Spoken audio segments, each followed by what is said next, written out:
तो पहले एक बार जो हमारी वैदिक उपचार में आए उन्होंने इलाज करा, उन्होंने क्या कहा एक बार पहले इनके सुनिए, फिर हम प्रोग्राम को आगे बढ़ाते हैं। एक बार सुने इसको क्या रोग था, पहले आप देखें इसको ध्यान। क्या नाम आपका? अंजू खुराना। कहाँ रहते हो आप? हरिनगर। क्या तकलीफ थी आपको? मुझे माइग्रेन था। कितने साल से? 17-18 साल से।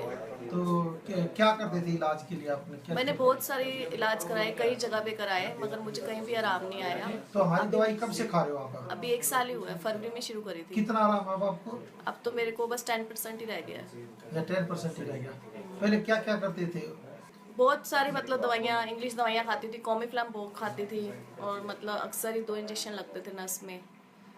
यानी 2 इंजेक्शन लगवाते थे? हाँ जी। तब आराम पड़ता था? तब आराम पड़ता था। अच्छा, आप इंजेक्शन लगवाए 1 साल से? नहीं, अब तो काफ़ी टाइम से मैंने नहीं लगाया। अंग्रेजी कोई दवाई खा रहे हो आप? नहीं, कभी कभी जरूरत पड़ती है तो खानी पड़ती है, नहीं तो नहीं खाती मैं दवाई। अच्छा, बिल्कुल इसी नहीं खाती। आराम से आराम पड़ता था? तब आराम पड़ता था। अच्छा, आप इंजेक्शन लगवाए? ये बाइट थोड़ी रह गई है, इसका पूरा थोड़ा रह गया, कोई बात नहीं। अब सुनने की बात है, अब सिर्फ 10% ही बीमारी रह गई है। मतलब 1 साल से इलाज करा रही है हमारा वैदिक उपचार का, जो हमारे डॉक्टर देते हैं। जो माइग्रेन का जो दर्द होता है, मैं तो इसको बड़ा दर्द मानता ही नहीं। और जो योग और प्राकृतिक चिकित्सा में एक धारा स्नान हम बताते हैं, जिसको भी माइग्रेन का दर्द हो तो यानी बिस्तर पर लेट जाएं, गर्दन को नीचे करें, सिर पे पानी डालें, यानी सहस्तार चक्कर पे पानी डालना होता है दिमाग में। देखो समझो बात ने, जहाँ 1000 पंखुड़ियाँ होती हैं दोस्तों, ये जो सहस्तार चक्कर है, जैसे ये आज्ञा चक्कर है तो ये सहस्तार चक्कर है। सहस्तार चक्कर में क्या होता है? 1000 पंखुड़ियाँ होती हैं। तो ये जब ये खराब हो जाता है, डिस्टर्ब हो जाता है, जब बच्चा पैदा होता है तो आपने देखो ये धड़कता रहता है, टन टन टन टन टन टन टन, मतलब ऐसे धड़कता रहता है। तो क्योंकि ये सहस्तार चक्कर होता है, पावर यही होती है, सबसे ज़्यादा पावर होती है। जो हमारे को गैस बनती है तो क्या होता है? सहस्तार चक्कर में चली जाती है, सहस्तार चक्कर डिस्टर्ब हो जाता है। जब वो डिस्टर्ब हो जाता है तो तरह तरह के रोग दे देता है। अब ये कह रही थी 2-2 इंजेक्शन लगते थे तब मेरे को आराम पड़ता था, तब भी पड़ता भी ना था। क्या आराम पड़ा? 17 साल से अब इंजेक्शन लगवाती रहेगी, गोली खाती रहेगी तो क्या? वो टेम्परेरी इलाज था, उसे कहते हैं टेम्परेरी इलाज। मतलब सहस्तार चक्कर जब तक किसी का ठीक नहीं होगा, जब तक बीमारी नहीं जाती दोस्तों।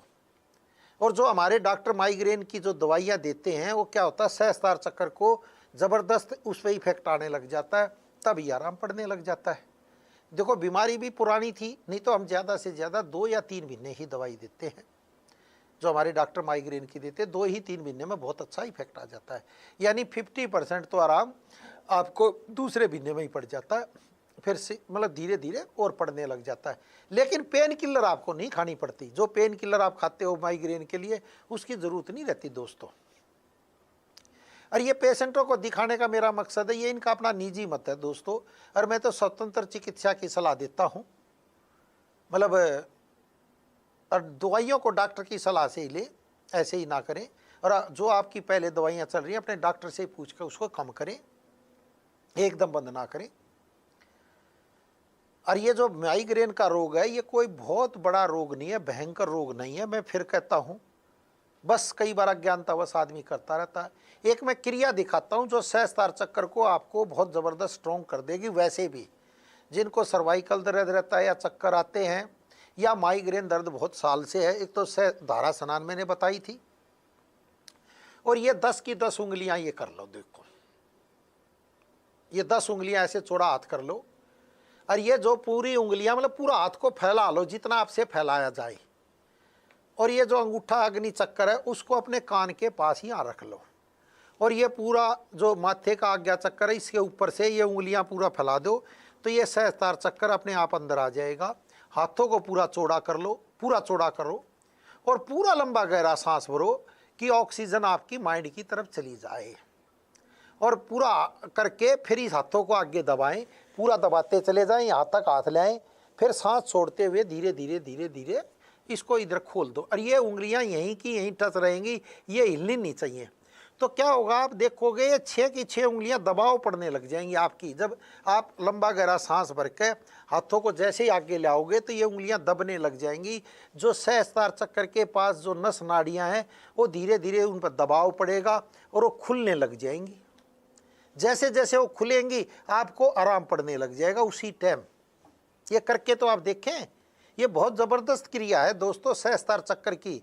और जो आपका माइंड इधर उधर भटकता है, इधर मतलब दूसरी चीज़ों में बेकार की में चला जाता है, बात कोई आपसे कुछ कहे और आप समझो कुछ और फिर उसका रिप्लाई कुछ दो,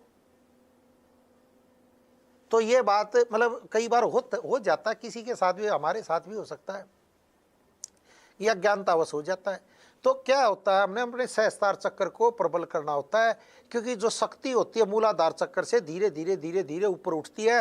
और समझो जब गैस की बीमारी हो, समझो बात को, एक बहुत हल्की सी बात बता रहा हूँ आपको, जब गैस की बीमारी हो जाए, कब्ज गैस बनती रहे, तो क्या करेगी वो, ऊपर की तरफ चल जीते सीधा जाएगी तो सिर की तरफ जाएगी, यानी सहस्त्रार चक्र को डिस्टर्ब कर देगी, आपको तुरंत सिर में दर्द महसूस होगा, सिर भारीपन हो जाएगा। वो कहते हैं जी शक्ति तो ऊपर जाती ही नहीं। मैं कहा क्यों नहीं जाती, गैस की बीमारी होती तो क्या जाती है, कई बार उसकी डायरेक्शन फिर हृदय की तरफ हो जाती है, मतलब वो ऊपर जाती ही नहीं, हार्ट की तरफ चली जाती है। जब हार्ट की तरफ चली जाती है तो दोस्तों हार्ट बैठ जाता है, हार्ट का रोग आ जाएगा। और वो जब लीवर की तरफ चली जाती है तो लीवर के रोग आ जाते हैं, लीवर फैटी होने लग जाता है। लीवर कब फैटी होता है, जब आपको गैस कब्ज की बीमारी होती है तब ये लीवर हमारा फैटी होने लगता है, क्योंकि जो गैस जाती है, जो चक्रों से निकल कर जाती है, तो धीरे धीरे धीरे क्या होता है, वो जिस चक्कर में भी चली गई वही चक्कर आपका डिस्टर्ब हो जाता है, फिर वो रोग आ जाता है।